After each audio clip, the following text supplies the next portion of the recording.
The morning sun painted the sky orange over New Montana, humanity's first colony world beyond Earth. Captain Jake Martinez stood on the observation deck of the colony's main building, watching children run across the green fields below. It had been 3 years since the first settlers arrived on this peaceful planet, and the colony was finally starting to feel like home. Dr. Lisa Thompson hurried past him carrying her medical bag. She had been the colony's doctor since day one, taking care of everyone from newborns to the elderly farmers who grew the crops that fed the settlement. The children especially loved her because she always had candy in her pockets and never made shots hurt too much. "Big day today," she said to Jake as she walked by. "The kids have been practicing their presentation for weeks." Jake nodded and smiled. Today was special because they were expecting visitors. Not human visitors, but the first alien contact in human history. The Zephyrian Collective had sent a message 3 months ago, saying they wanted to meet with the humans and establish peaceful relations between their species. Mayor Peter Johnson had been running around the colony for days, making sure everything was perfect. He wanted to show the aliens that humans were civilized and peaceful people. The colony's 847 residents had all pitched in to prepare for this historic moment. Commander Alex Rivera had arrived from Earth 2 weeks ago with a small escort ship. He was there to represent Earth's government and make sure the first contact went smoothly. Jake liked Alex. He was a serious man but fair, and he understood that the colonists had worked hard to build their new home. At the school, 32 children aged 6 to 16 were getting ready for their presentation.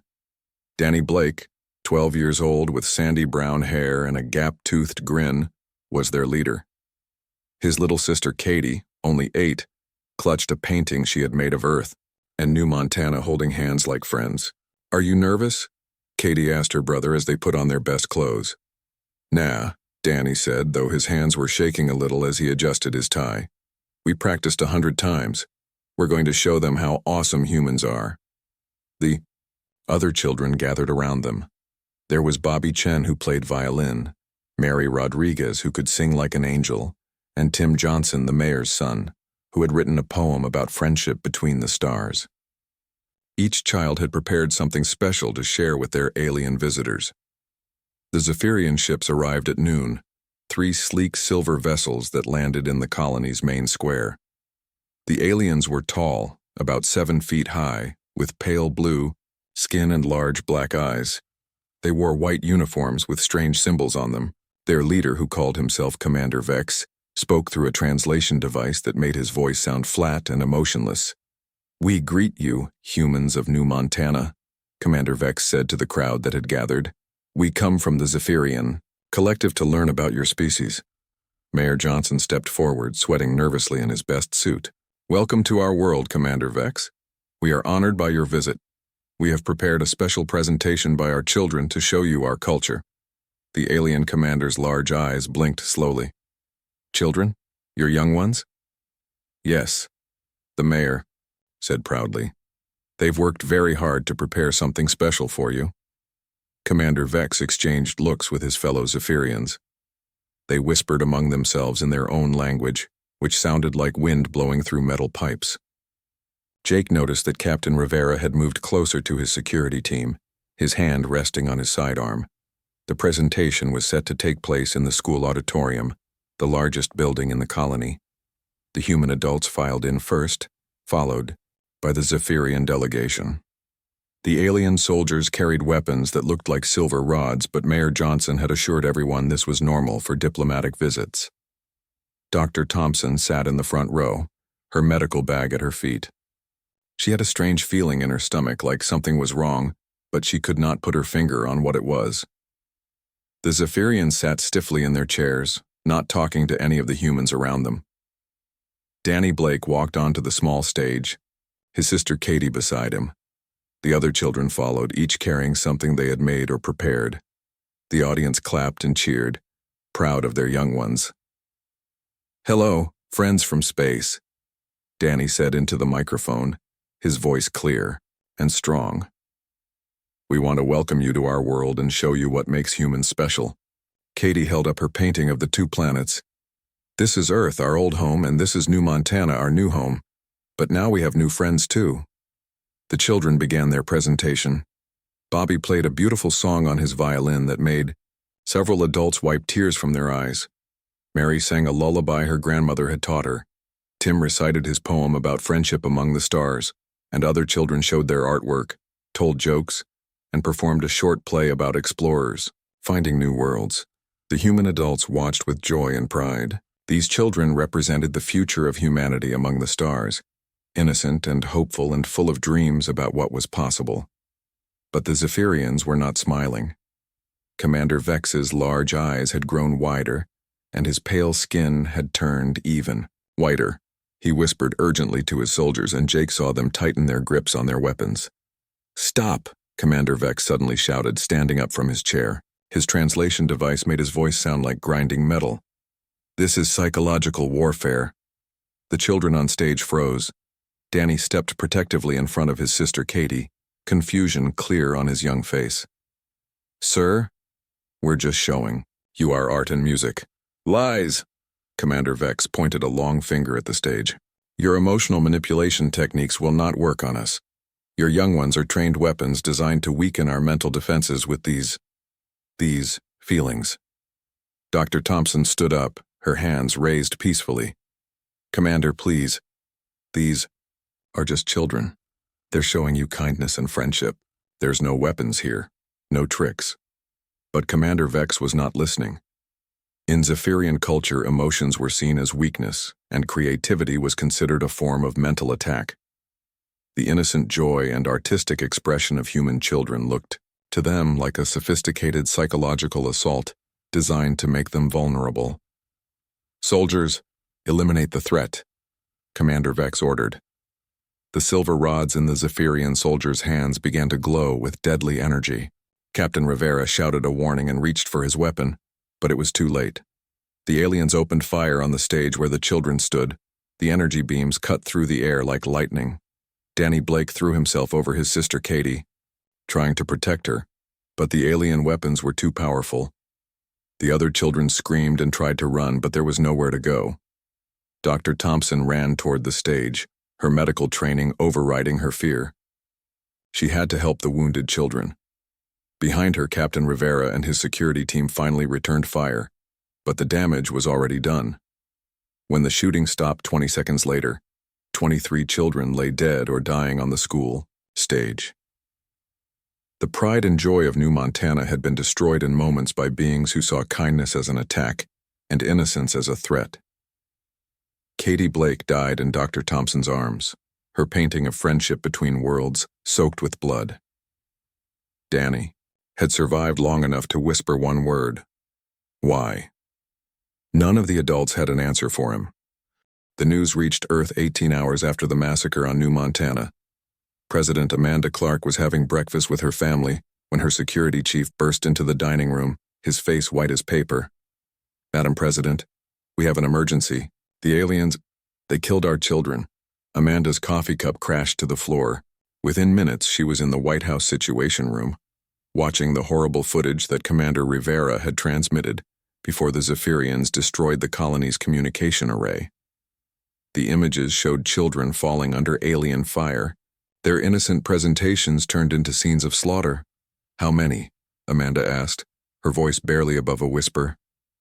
23 dead, 17 wounded," General Roy Henderson reported. He was a tough old soldier who had seen combat in 3 wars, but tears ran down his weathered cheeks. The youngest was 6 years old, a little girl named Emma Wells. Around the world, the same scene played out in government buildings, homes, and public squares. The footage of the New Montana massacre spread across every news network and social media platform. Humanity watched in horror as alien soldiers gunned down children who had been offering friendship. Admiral Susan Wright stood before a wall of monitors in the Space Command Center, each screen showing a different angle of the tragedy. She had 2 grandchildren the same age as some of the victims, her hands clenched into fists as she watched the Zephyrian commander order the attack. "They called it psychological warfare," she said to her staff officers. "Children singing songs and showing paintings. They thought our kids were weapons. The public reaction was swift and fierce. Protests erupted in every major city on Earth. People carried pictures of the dead children and demanded justice.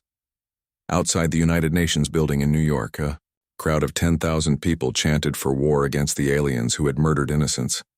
Senator Mike Davis tried to calm the situation.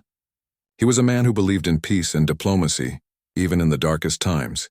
He appeared on news programs, urging people to think carefully before rushing into conflict with an alien civilization. "We don't know their full military strength," he argued during an emergency Senate session. "Starting a war with an advanced spacefaring race could mean the end of humanity. We should try to negotiate, find a peaceful solution." But his words fell on deaf ears.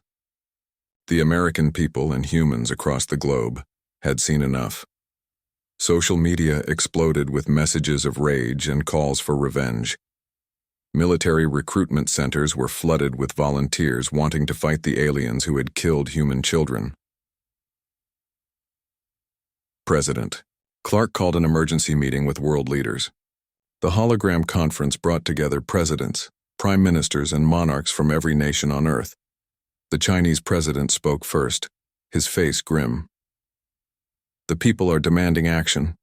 My citizens are burning Zephyrian flags in the streets, though we never even knew what their flag looked like until yesterday." The Russian president nodded. "Same here. The massacre has united our species like nothing ever has before. Democrats and Republicans, Russians and Americans, Chinese and Europeans. Everyone wants the same thing: justice for those children." Meanwhile, Colonel Nancy Taylor was working around the clock in the intelligence division, analyzing every piece of data about the Zephyrians. She had been studying alien technology and communications since first contact, trying to understand this new species that humanity had encountered. What she discovered made the situation even worse. "Madam President," she reported during a classified briefing, "we've intercepted more Zephyrian communications. They're not done with us. This wasn't just a misunderstanding or an accident." President Clark leaned forward in her chair. "What do you mean?" Colonel Taylor activated a holographic display showing translated Zephyrian messages. "They consider humans to be a dangerous species. They believe our emotional nature and creative thinking make us a threat to galactic order. They're mobilizing a full invasion fleet to either subjugate us or eliminate us entirely." The room fell silent. General Henderson spoke first. "How long do we have?" "Based on their transmission patterns and fleet movements, approximately 8 months before they reach Earth," Colonel Taylor replied.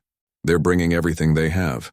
Over 2,000 ships, including their largest war vessels." Admiral Wright stood up from her chair. "What are our chances in a straight fight?" "Honestly, almost zero," Colonel Taylor admitted. "Their technology is centuries ahead of ours. Their smallest fighters are more powerful than our best warships. In conventional warfare, they would destroy us in hours." But General Henderson was not ready to give up. He had spent 40 years in the military fighting human enemies who often had better weapons and larger armies. "What about unconventional warfare? What are their weaknesses?" Colonel Taylor brought up new data on her screens. "That's actually interesting. From what we can observe, Zephyrian society is extremely rigid and hierarchical.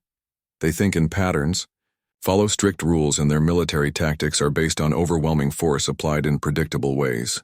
"Predictable," Admiral Wright repeated thoughtfully. "That could be something we can use." "There's more," Colonel Taylor continued. "They seem to have trouble understanding human behavior. Our emotional responses, our ability to adapt quickly, our willingness to take risks. All of these things appear to confuse them. They keep referring to us as chaotic entities in their communications." President Clark made her decision. She had been elected to protect the American people, but now she had to protect all of humanity. The aliens had made their intentions clear. They wanted to destroy or enslave the human race because they feared human nature itself. "General Henderson, begin immediate mobilization of all military forces." "Admiral Wright, I want every ship we have prepared for combat." "Colonel Taylor, keep monitoring their communications and find us more weaknesses." The next day, President Clark addressed a joint session of Congress. The chamber was packed with representatives from both parties sitting together in a rare show of unity. Outside, millions of Americans watched on television and online. "My fellow Americans and citizens of the world," she began, her voice steady despite the magnitude of what she was about to say. 3 days ago, representatives of an alien civilization murdered 23 human children in cold blood. These children were innocent. They were offering friendship, art, and music to beings from another world. The chamber was silent except for the quiet sound of people crying. We have now learned that this was not an accident or misunderstanding. The Zephyrian Collective has declared that humanity is a threat to their vision of galactic order. They are mobilizing an invasion fleet to destroy or enslave our species. President Clark's voice grew stronger. They fear us because we feel emotions. They hate us because we create art and music. They want to destroy us because human children can sing songs that touch the heart. She paused, looking directly into the cameras that would carry her words to every human on Earth and in space. They have made a terrible mistake. They think our humanity makes us weak. They believe our emotions and creativity are flaws to be eliminated. But they are wrong. Our humanity is not our weakness. It is our greatest strength. The President raised her fist. Today, I ask Congress to formally declare war on the Zephyrian Collective. Not for conquest or glory, but for survival. For the memory of Katie Blake and Danny Blake and all the children who died. For the right of human children to sing songs and paint pictures without being murdered for it. The vote was unanimous. Every representative and senator voted for war. As the declaration was signed, Admiral Wright was already launching the first ships of Earth's hastily assembled defense fleet. The die was cast. Humanity would fight for its survival against an enemy that possessed superior technology, but could never understand the human spirit that drove them to resist. 6 months after the New Montana massacre, Captain Tony Lewis stood on the bridge of the UES Vengeance, humanity's newest and most powerful warship. Through the viewscreen, he could see Jupiter's massive form and its many moons. Somewhere out there, the Zephyrian advance fleet was approaching the outer solar system. "Contact on long-range sensors," reported Lieutenant Grace Miller from her tactical station. She was 28 years old and had graduated top of her class from the Naval Academy. More importantly, she had spent the last 6 months studying every piece of Zephyrian technology and combat footage they could find. "How many ships?" Captain Lewis asked. 237, Grace replied. "Standard Zephyrian battle formation. 3 heavy cruisers in the center, surrounded by destroyers and fighters." Tony felt his stomach tighten. The entire human fleet consisted of 42 ships, most of them converted cargo vessels with weapons bolted onto their hulls.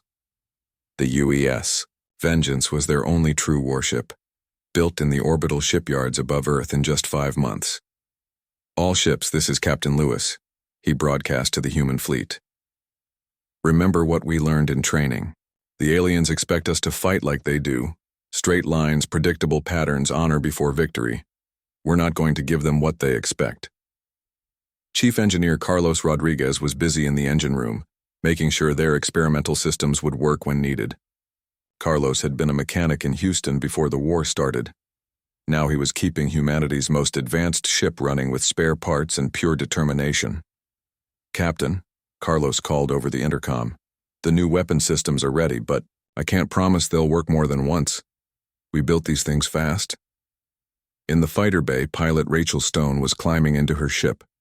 She had been a stunt pilot before the war, performing aerial tricks at air shows. Now she led Earth's first space fighter squadron, 12 small ships that could barely scratch a Zephyrian destroyer's armor. "Okay, people," Rachel said to her pilots over the comm. "We practiced this 100 times. Stay unpredictable, use the asteroids for cover, and remember, we're not trying to win a fair fight. We're trying to survive and make them hurt." The bow. First battle began near Europa, one of Jupiter's moons. The Zephyrian fleet moved in perfect formation, their ships gleaming silver against the black of space. They expected the humans to meet them head-on in traditional space combat. Instead, Lieutenant Grace Miller had other plans. "All ships, execute Plan Chaos," she ordered. The human fleet scattered in 12 different directions. Some ships dove toward Jupiter's radiation belts, others hid behind the planet's moons. 3 ships actually flew straight at the Zephyrian formation, but then split apart at the last second, firing wildly in all directions. Commander Zek, the Zephyrian fleet leader, watched this display with confusion. What are they doing? This makes no tactical sense. His tactical officer was equally puzzled. Sir, they appear to be running away, but also attacking. I do not understand their strategy. That was exactly what Grace Miller was counting on. While the Zephyrians tried to figure out what the humans were doing, Rachel Stone's fighters were sneaking up behind them, using Jupiter's massive magnetic field to hide their approach. Target the command ship's communication array, Rachel ordered her pilots. If we can cut off their communications, they can't coordinate properly.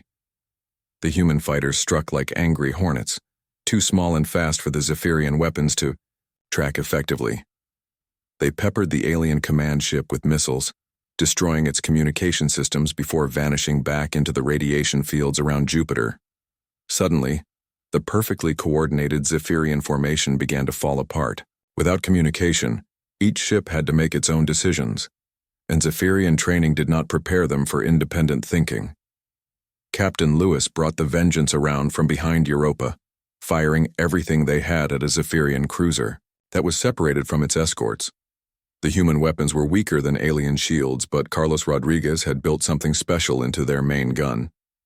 Firing the plasma ram, Tony announced. Instead of an energy beam, the Vengeance shot, a cloud of superheated metal particles traveling at incredible speed. The Zephyrian shields were designed to stop energy weapons, not solid projectiles. The improvised weapon punched right through, tearing a hole in the alien ship's hull. Direct hit, Grace shouted from her station. Their ship is venting atmosphere. The battle raged for 3 hours. The humans used every dirty trick they could think of. Ramming attacks, hiding behind asteroids, even using mining charges as improvised bombs. They fought like pirates and terrorists, not like a proper military force. And it worked. By the time the shooting stopped, 37 Zephyrian ships had been destroyed or disabled. The human fleet had lost 18 ships, but they had done the impossible. They had defeated a superior alien force in open combat. Commander Ben Parker was leading the ground defense preparations on Mars when news of the Jupiter victory arrived. Ben had been an Army Ranger before the war, specializing in guerrilla warfare in difficult terrain. Now he was training civilians to fight alien invaders. The space victory bought us time, he told his volunteers, but they'll be back with more ships. When they land on our worlds, we need to be ready. Ben's forces were not regular soldiers. They were farmers, factory workers, teachers, and shopkeepers who had volunteered to defend their homes. Many of them had children the same age as the kids who died on New Montana. They trained with hunting rifles and improvised explosives, learning to fight an enemy with superior weapons and armor. The second major battle happened in the asteroid belt, 3 weeks after Jupiter. This time, the Zephyrians came prepared for human unpredictability, but Grace Miller had studied their response and adapted accordingly.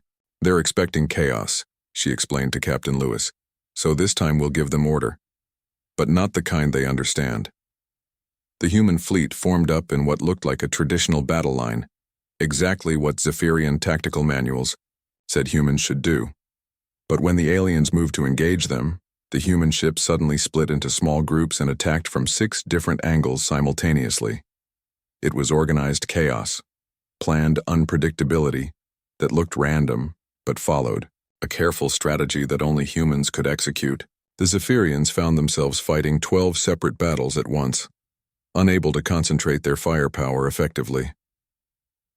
Rachel Stone had become Earth's first space ace, with 7 Zephyrian fighters destroyed. She led her squadron through the asteroid field, using the floating rocks as weapons. They would hide behind an asteroid, fire missiles, then push the asteroid itself at enemy ships with their ship's engines. These humans fight like madmen, one surviving Zephyrian pilot reported to his commanders. They use everything as a weapon. They have no respect for proper combat procedures. That lack of respect for proper procedures was exactly what made humans dangerous. While Zephyrian pilots followed their training manuals, human pilots did whatever worked, no matter how crazy it seemed. The tide was turning. After 6 months of fighting, the human forces had destroyed over 400 Zephyrian ships while losing only 90 of their own. More importantly, they had learned how to fight and win against technologically superior enemies. But their greatest test was yet to come. Long-range sensors detected a massive fleet heading toward Earth, the main Zephyrian armada with over 1,500 ships, led by their most powerful war vessels. The final battle for humanity's survival was about to begin. The main Zephyrian armada arrived at Earth on a cold Tuesday morning in March. Dr. Kevin Scott was in his laboratory beneath the Rocky Mountains when the alarm started screaming. He looked up from his computer screen, where he had been working on the most important project in human history. For 8 months, Kevin had been studying captured Zephyrian technology, trying to find a weakness that could save humanity. He was a quiet man who had spent his life researching computer networks and electromagnetic fields. Now the fate of his species depended on his work. 1,500 ships, his assistant reported, watching the sensor data flow across multiple screens. They are surrounding the planet, no way in or out. Above them, President Amanda Clark was in the White House bunker, coordinating Earth's final defense. She had not slept in 3 days, knowing that this moment would determine whether humanity survived or died. On her screen, she could see the massive alien fleet forming a perfect sphere around Earth. All defense platforms are active, General Patricia Brown reported. Ground forces are in position. The orbital weapon systems are charged and ready. But everyone knew the truth. Earth's defenses were strong, but not strong enough to stop 1,500 advanced warships. The space battles at Jupiter and the asteroid belt had taught humanity how to fight, but this was different. The aliens had learned too, and now they brought overwhelming force. Admiral Susan Wright commanded the remaining human fleet from the bridge of the rebuilt UES Vengeance. Only 63 human ships remained after months of fighting, facing an enemy force 25 times larger. "This is Admiral Wright to all human forces," she broadcast on all frequencies. "Today, we fight for our homes, our families, and the memory of 23 children who died because they wanted to make friends. We may be outnumbered, but we are not beaten.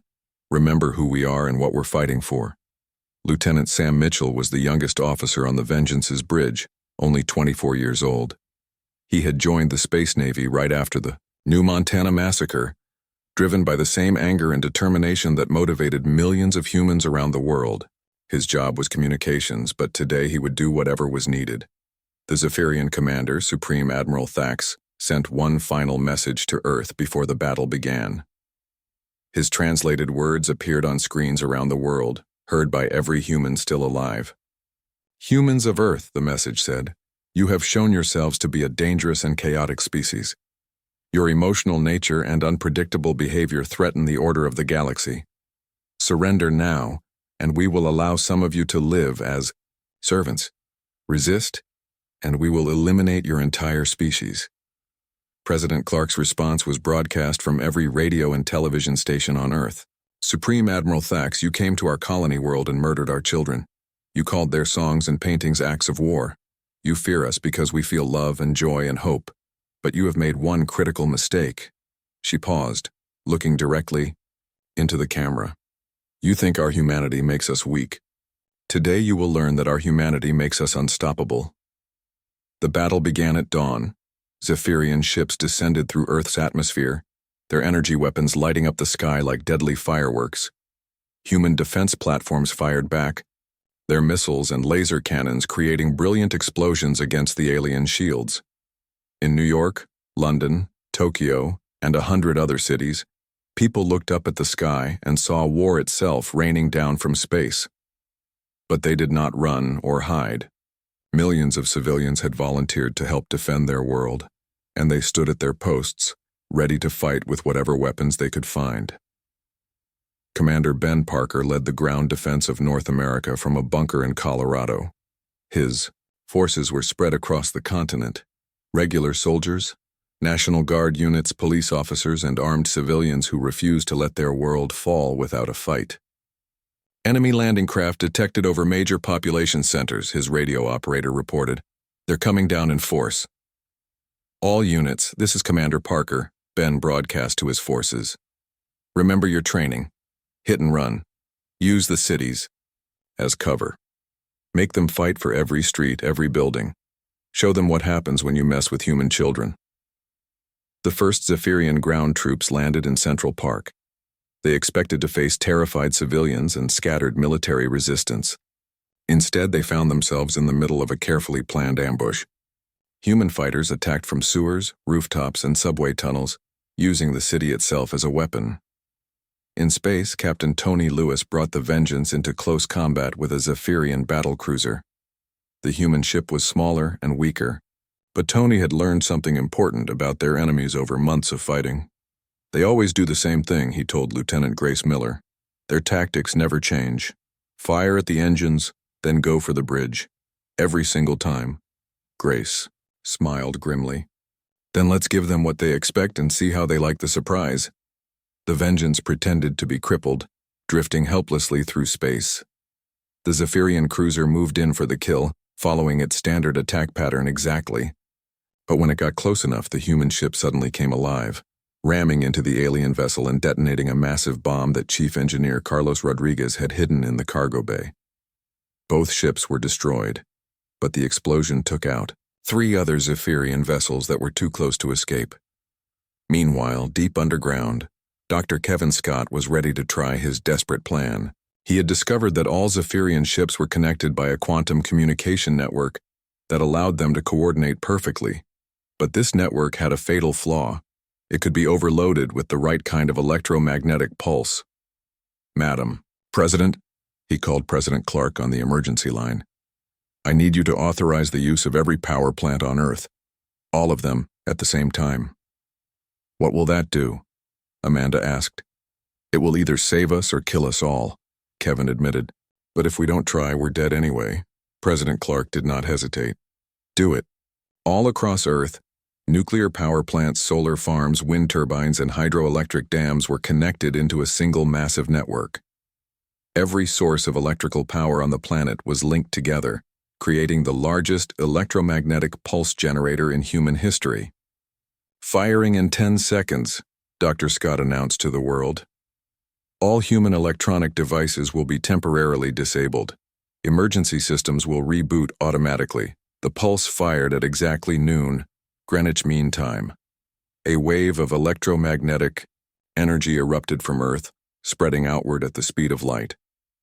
Every human electronic device went dead for 30 seconds, but the effect on the Zephyrian fleet was catastrophic. Their quantum network overloaded instantly, causing systems failures across their entire armada. Ships lost power, weapons went offline, and their perfect coordination collapsed into chaos. Now, Admiral Wright shouted to all human forces. Hit them while they're blind. The human fleet and ground forces launched their final assault. Without their technological advantages, the Zephyrians found themselves facing an enemy that specialized in chaos and adaptation. Human fighters swarmed over disabled alien ships. Ground forces overran landing zones where Zephyrian soldiers stood confused and helpless.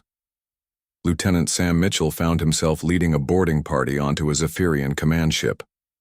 The young officer who had started the war managing communications was now fighting hand-to-hand with alien soldiers in the corridors of their flagship. The battle lasted 6 more hours. When it was over, the Zephyrian armada was destroyed or in full retreat. Of the 1,500 ships that had come to conquer Earth, fewer than 200 escaped to carry news of their defeat back to the collective.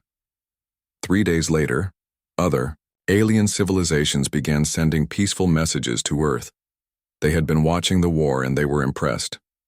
Any species that could defeat the mighty Zephyrian collective deserved respect and friendship, not conquest. President Clark stood in the Rose Garden, addressing the world one final time as a wartime leader. Behind her, construction crews were already rebuilding the damage from the battle. In the distance, spaceships were launching to carry diplomats to the stars. Today, humanity takes its place among the galactic community, she said. Not as conquerors, but as equals. We fought this war not because we wanted to, but because we had to. Because 23 children died for offering friendship to strangers. On New Montana, now rebuilt and thriving again, a memorial garden grew where the school had once stood. 23 trees, one for each child who died, surrounded a fountain where children from across human space came to play and remember. Danny and Katie Blake were gone, but their dream of friendship among the stars had finally come true.